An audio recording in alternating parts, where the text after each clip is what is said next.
La serie de programas Vidas Académicas en Ingeniería Industrial alcanza ya su quinta entrega. Recordamos que esta es una iniciativa novedosa cuyo objetivo es difundir la trayectoria de los grandes profesores de las escuelas de ingenieros industriales de nuestro país, personalidades que han destacado por sus conocimientos, capacidades y producción científica e investigadora.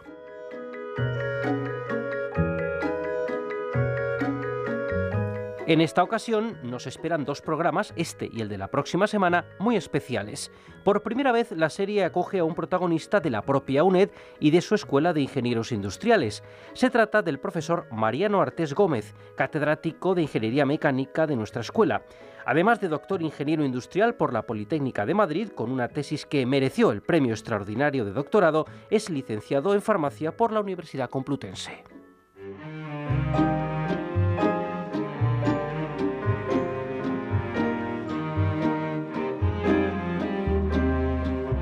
El profesor Artés asistió en primera línea al desarrollo y consolidación de la Escuela de Ingenieros Industriales de Madrid. Tras un breve paso por la recién creada Escuela de Ingenieros Industriales de Gijón, de la que fue su primer catedrático, regresó a la capital, donde se incorporó a la UNED a principios de los 80.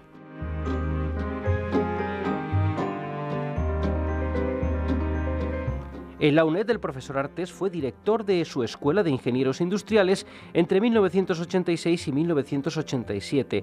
A finales de ese año fue elegido rector de la universidad.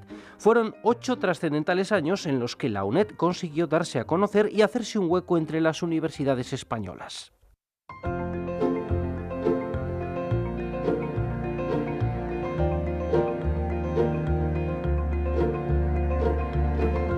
Hoy recibimos al profesor Mariano Artés, que dialogará con el catedrático de Proyectos de Ingeniería de la Escuela de Ingenieros Industriales de la UNED, Miguel Ángel Sebastián. Hoy tenemos el placer de tener entre nosotros aquí en el programa, en la serie Vidas Académicas, al profesor Mariano Artés Gómez, y aparte de un placer, es un lujo. Y es un lujo por un triple motivo. Dado que además de su vida académica muy significativa, hay que indicar que es la primera participación de un profesor de la casa, y así de la casa digo de la Escuela Técnica Superior de Ingenieros Industriales de la UNED, y no un profesor cualquiera de la misma, sino un protagonista a lo largo de los últimos años, no solo de la vida y el desarrollo de la propia escuela, sino también del conjunto de la universidad. Quiero recordar que no se trata de una biografía al uso, que se entremezcla un poco la vida de los personajes con la vida de las instituciones, incluso la propia evolución de las enseñanzas de la ingeniería industrial. Ya con esta perspectiva, profesor Artés, muchas gracias, bienvenido al programa. Muchas gracias. Vamos a comenzar por el principio es como estudiante. ¿Cuáles son sus primeras impresiones en la Escuela de Madrid? Quiero recordar que usted nació en Murcia, hizo el bachillerato y los primeros estudios en Murcia y aparece en Madrid. Imagino que es un cambio de ciudad, de centro. Efectivamente, es un cambio muy brusco de una ciudad de provincia relativamente pequeña como era Murcia en aquella época. Pues el salto a Madrid era un salto muy espectacular. Y yo llegué a mediados de los 60 a la escuela, y la verdad que en aquel momento, tanto en la propia escuela como también el ambiente familiar, el esfuerzo que hacían las familias para mandarnos a estudiar fuera. En Murcia en aquel momento solamente se podía estudiar Derecho, Filosofía y Química. Pues hacía que el nivel de exigencia fuese alto. Yo recuerdo los estudios en la escuela como estudios con un nivel de exigencia muy alto, y luego también ciertas cuestiones que solo aprecié en Madrid, que era que aunque nuestra escuela no era una escuela que estaba especialmente politizada, pero sí que lo estaba el ámbito universitario en general. Eran años próximos a los del mayo del 68, había una gran efervescencia universitaria, y en cierto modo muchas veces los estudiantes de la escuela mirábamos con cierta envidia a nuestros compañeros de las facultades de la ciudad universitaria. Nosotros estábamos ahí en la Castellana, un poco separados, con su bulliciosa actividad, actos culturales, en fin, una intervención muy fuerte en el ámbito de lo que entonces era la contestación al régimen, ¿no? Que la escuela estaba más atenuada, pero que también empezaba. Entonces eso llamaba mucho la atención para un chico que venía directamente de una ciudad tranquila, donde no había ningún tipo de actividad de esa clase, ¿no? Quiero recordar a los oyentes que por aquella época la carrera de ingeniería industrial solo se podía cursar en Madrid, Barcelona, Bilbao, incluso en Tarrasa la rama textil, o sea que el espectro era muy próximo, no se contaba con escuela en Valencia ni nada más próximo. No, siendo yo estudiante se creó la escuela de Sevilla con un plan piloto, creo recordar que bajo algún tipo de patrocinio de la OCDE, exactamente, y después, no sé si todavía era estudiante o muy recién terminado la carrera, creo que se puso una sección delegada de la Escuela de Madrid en Canarias. En Las Palmas. Efectivamente. Pero eran las 3 escuelas clásicas de siempre, y Tarrasa, que inicialmente había impartido solo las enseñanzas de la especialidad textil, ingeniero textil, ya había empezado con los nuevos planes de estudio a impartir ya otras especialidades también, de manera que se había incorporado como 4ª escuela, podríamos decir. Y aunque lo que entonces era sorprendente, que las escuelas entonces hay que decir que es que no pertenecían a ninguna universidad, no eran universidades, eran escuelas especiales. No estaban integradas en la Universidad Politécnica de Madrid se crea después, en el año 71, si no recuerdo mal. De manera que bueno, pues era... El tipo de profesor era completamente diferente al actual. Eran ingenieros con puestos importantes en la administración o en las empresas privadas, que iban a la escuela, impartían sus clases y se marchaban. Uno con gran brillantez, como mi maestro el profesor Escala, otros simplemente, como dicen, con división de opiniones, ¿no?, que dicen en otros ámbitos, pero en general cumplían bien como docentes, ¿no? Pero no había actividad investigadora ninguna, ni se planteaba... Yo creo que eran... la concepción de la escuela en aquellos años, yo diría que era una escuela de formación de cuadros, de formación de dirigentes, y pensada para eso, ¿no? Que era el origen de la creación de las escuelas para crear ingenieros para el país, ¿no?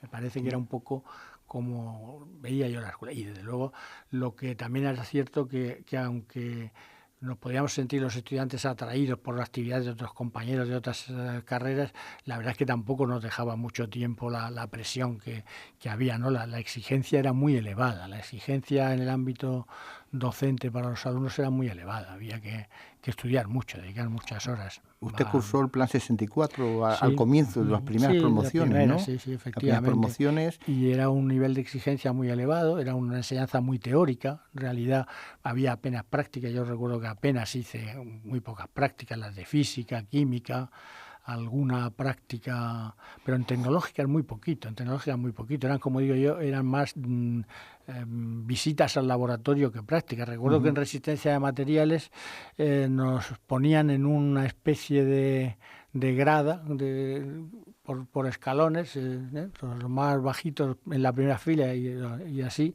los más altos detrás, y el profesor ponía en marcha el aparato, hacía una demostración, rompía una probeta, en fin, lo que fuera, y ya está, y lo contaba, luego le entregabas una memoria de lo que habías visto, ¿no? Pero sin prácticamente no tocaban nada, ¿no? O sea que muy poquitas asignaturas se hacían prácticas, era una enseñanza muy teórica, a nivel teórico mucha exigencia, pero muy teórica.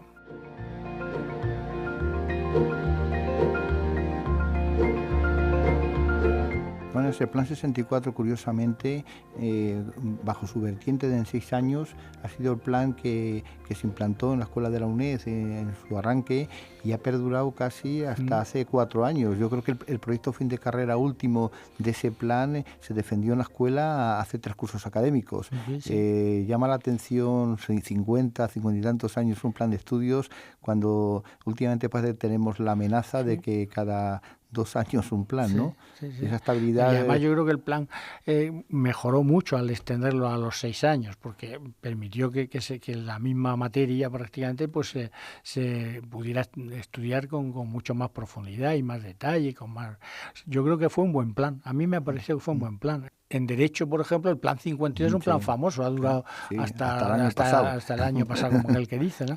Bueno, yo creo que cuando algo funciona bien, y eso típico aforismo inglés, este ya lo dice, lo que te funciona bien no lo toques, ¿no? Pero no somos los españoles muy aficionados a eso, ¿no? A cumplir ese aforismo.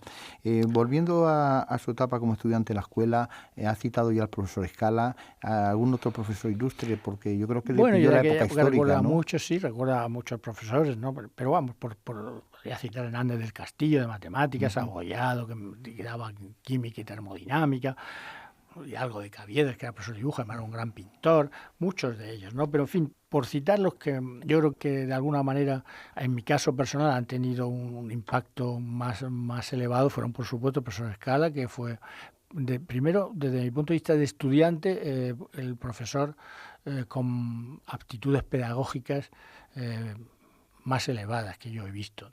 Sus clases eran magníficas, unas clases magníficas. Luego el profesor Sánchez Pérez, con el que tomé conocimiento con él, porque fuimos compañeros de colegio mayor durante un tiempo. Y al terminar yo la carrera, recuerdo que estaba yo pensando estaba continuando mis estudios de farmacia, que había iniciado justamente en la carrera, y había pensado matricularme en los cursos de doctorado. Entonces me lo encontré en la escuela un día, que había ido por ahí, y me invitó a incorporarme como ayudante de prácticas al laboratorio que estaba creando él, montando de mecánica, de la cátedra de mecánica. Y entonces acepté y así fue como me incorporé a la docencia, y yo creo que de ahí deriva, de esa invitación de Ángel María Sánchez Pérez, procede el que yo al final me haya dedicado a la enseñanza, ¿no? Y luego también el profesor Emilio Bautista, ya en la rama tecnológica, y el profesor Muñoz Torralbo fueron dos profesores de los que tengo un recuerdo especial, ¿no? Recuerdo que el profesor Muñoz Torralbo preguntaban a algunos compañeros que si se podía hacer tal cosa, si se podía hacer tal otra en sus clases de motores, que eran muy interesantes. Y contestaba, dice, hoy la técnica puede hacer prácticamente todo, es cuestión de dinero. Claro, lógicamente. Y bueno, pues es verdad, eso es lo que luego nos decían en economía, ¿no? La ecuación de la técnica, la siguiente ecuación, que el ingeniero tiene que contar también con el coste del proyecto que está elaborando. No puede diseñar pensando exclusivamente en términos técnicos, ¿no? En términos de ingeniería. Ha citado que hizo estudios de farmacia e incluso la acabó. Sí. Y eso sí estaba en la ciudad universitaria. Bueno, sí, es verdad. Bueno, ¿Cómo se vería la escuela versus farmacia? Pero bueno, una pincelada para quienes nos escuchan, que le puedan parecer algo sorprendente. Bueno, yo procedo de una tradición de familia de farmacéuticos, mi abuelo, mi padre lo eran. Bueno, y cuando llegó la hora de elegir profesión, parecía estar destinado a estudiar farmacia, pero mi padre era un hombre en ese sentido muy, muy liberal, nunca planteó ni me presionó lo más mínimo. Él me dijo que estudiase lo que yo quisiese, lo que me gustase, y yo decidí estudiar ingeniería industrial. Pero también era un hombre sensato y prudente, y cuando ya estaba yo, pues no sé si era en cuarto año de carrera o algo así, un día, pues me dijo, hombre, pues yo soy hijo único, es otro dato importante. Dice, deberías tener en cuenta que, hombre, que en fin, el patrimonio de la familia en la farmacia, a lo mejor te convendría poco a poco, sin perjudicarte. Y bueno, y así empecé. Ese fue el origen. Y luego ya, pues finalmente, pues por aquello de que lo que se empieza, lo mejor es acabarlo, ¿no? Si se puede, aunque lo fui haciendo poco a poco. Decía el profesor Puigcerdá que el único conocimiento inútil es el que no se tiene. Y la verdad que aunque yo no he ejercido nunca la profesión de farmacia, de farmacéutico, pero sí que aprendí muchas cosas en la facultad. Tengo un buen recuerdo y me abrí muchos horizontes porque eran cosas completamente diferentes a lo que estudiábamos en la escuela. Siguiendo la escuela, ¿cómo era la fase final de los estudios, el proyecto fin de carrera? ¿Había expectativas de trabajar en la empresa? Ya ha dicho que el hecho de quedarse en una vida académica fue casi una invitación un poco azar, ¿no? Pero sí, aparte de que posiblemente le gustara, ¿no? Efectivamente, luego después, claro, luego inicias una actividad y te gusta, ¿no? Ya empiezas a dar las clases, te empiezas a interesar por eso. Hombre, yo creo que yo siempre he dicho que en realidad a un profesor universitario, cuando un chico joven viene, la primera pregunta que se le debe hacer, o se debe hacer él mismo si se va a dedicar a la universidad, dice, ¿a ti te gusta estudiar? Si dice que no, este no es su camino, porque los profesores tenemos que estar estudiando toda la vida, ¿no? Es que estudias y tienes que seguir estudiando constantemente, aprendiendo cosas nuevas y para poder transmitirlas de una manera razonable, ¿no? a tus alumnos. Entonces, en aquel momento la verdad es que la demanda era enorme, la demanda de ingenieros era muy grande y yo recuerdo cuando terminé tuve 2 ofertas de trabajo, una de 2 empresas importantes, una era la Rank Xerox y otra Mafre. Al final me incliné por la universidad. No sé qué hubiera sido de mi camino en otro caso, pero en fin. Yo no me arrepiento. Particularmente yo también me alegro de esa decisión. En aquel momento, después de acabar la carrera, ¿cómo era el doctorado, la tesis doctoral? Realmente porque posiblemente su tesis sería de las primeras la que segunda se fue hacer la en la segunda escuela. En la cátedra de mecánica, no sé en la escuela, pero en la cátedra de mecánica fue la segunda. La primera la del profesor Sánchez Pérez y la segunda la mía. Y yo podría decir que casi la mía era la primera que tiene formato de tesis doctoral en el concepto que tenemos en la tesis, es decir, bueno, pues con la estructura, ¿no? Aunque el nivel no fuera ni mucho menos el de las tesis actuales. Díganos el título porque alguien se sorprenderá, ¿no? El tema de la tesis se hizo con una beca de informática, en el área de informática, porque el profesor Escala, él en aquel momento era subdirector general de informática de la presidencia del gobierno. Y estaba muy en ebullición en aquel momento la enseñanza, lo que llamaban la enseñanza gestionada o dirigida por ordenador, y él decidió que trabajase en lo que era la organización secuencial de conceptos mediante teoría de grafos y aplicarlo eso a la cinemática. De manera que al final el título debe ser algo así como organización de las enseñanzas de cinemática era enseñanza gestionada o dirigida, no recuerdo con precisión ahora mismo, por ordenador para la enseñanza de la cinemática. Y bueno, realmente era un campo que en aquel momento era muy innovador, porque no se estaba haciendo nada, ¿no? Se habían hecho algunas cosas en Estados Unidos, pero aquí no se había hecho casi nada. Y luego después pues ha supuesto una parte muy importante de lo que yo diría incluso mi vida académica, ¿no? Porque está tan relacionado con lo que ha sido luego la enseñanza virtual y estas cosas, ¿no? Sí. Realmente lo que pasa es que a mí me hubiera gustado y dedicar más espacio de mi vida académica a ese tipo de actividades. Pero al final, claro, el espacio disponible para investigar es limitado también y había que hacer una opción. Y claro, los currículums académicos, cuando tú estás en una escuela de ingeniería, están orientados a la ingeniería y o lo orientabas de una manera intensa a la ingeniería, con una parte que podías dedicar al otro, pero si no lo orientabas a la ingeniería, indudablemente perdía peso, ¿no? Y entonces, bueno, también aconsejado así por el propio profesor Escala y tal, pues en el futuro recuerdo que fuimos trabajando en temas de ultraarmónicos y subarmónicos, que fue como empecé yo a iniciarme en el campo de las vibraciones, que ha sido el campo de trabajo principal en investigación al que yo me he dedicado, ¿no? Recuerdo que había que hacer un trabajo inédito para la tesis y fue sobre este tema, ¿no? De manera que bueno, un poco lo que decíamos, ¿no? Fuimos pioneros también en la realización de tesis, no se sabía lo que era una tesis en la escuela, por estas razones que decíamos antes. La tesis tuvo su cierta repercusión, fue premio extraordinario y de alguna manera pues marcó un hito en una concepción a lo mejor heterodoxa de una escuela industrial, pero con mucho futuro desde el punto de vista de ser profesor universitario en ingeniería industrial. Claro, sí, tenía una orientación, o si quieres una orientación, yo diría también un cierto sesgo técnico, ingenieril, ¿no? Como era lógico, porque se había presentado y tal. Y sí, tuvo su repercusión en su momento, claro. Estas cosas luego pues tienen una obsolescencia fuerte.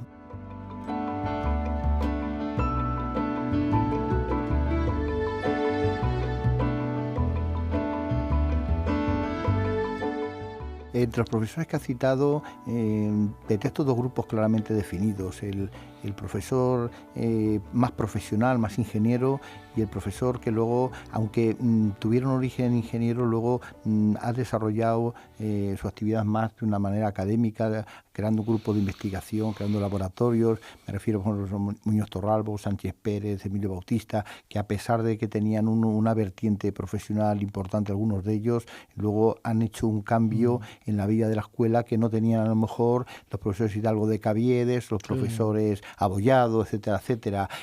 Entonces quiere decirse que ha vivido en primera línea esa evolución que ha tenido la escuela, de la escuela formadora de cuadros a la escuela incluida en el ámbito universitario, ¿no? Sí, yo creo que esa fue mi etapa en la escuela de la Universidad Politécnica de Madrid, puede explicarse muy bien como acaba de hacer. Yo creo que en aquella época, yo creo que cuando yo era estudiante o recién graduado, el único catedrático que realmente se dedicaba a la investigación en aquel momento era el profesor Puente, entonces en electrónica, después pasó a automática, que había hecho su doctorado en Alemania, en Braunschweig, y era el primero que entendió que el futuro de la universidad ya no era el anterior, ya no era solo esa escuela de formación de cuadros directivos, sino que iba a ir por otro camino, ¿no? Que se iba a integrar en el ámbito universitario. El pionero, el profesor Puente, luego hubo algunos de los profesores que he citado, y luego ya vino usted, que fue desarrollándose en la figura de profesorado universitario, imagino encargado de curso, profesor adjunto interino, adjunto, pues agregado, ¿no? Todas las figuras que había entonces, sí. Pasé por ellas, hasta que pues en el año 80, en mayo del 80, obtuve la cátedra de la Universidad de Oviedo, de la Escuela de Gijón, que se acababa de crear, y que, como siempre, tantas cosas que se crean aquí, se crean en el Boletín Oficial del Estado. Pues cuando yo llegué allí prácticamente no había infraestructura. Se había aprobado un presupuesto para la construcción de la escuela, se estaba construyendo el edificio de la escuela. El director en comisión de servicio, director comisario, que se decía, entonces era el profesor Luis Ortiz, lo cual también, del que guardo un buen recuerdo, y fallecido no hace mucho. Y entonces, como no teníamos espacio, pues nos realojaron en unos despachos de la escuela de peritos que estaba.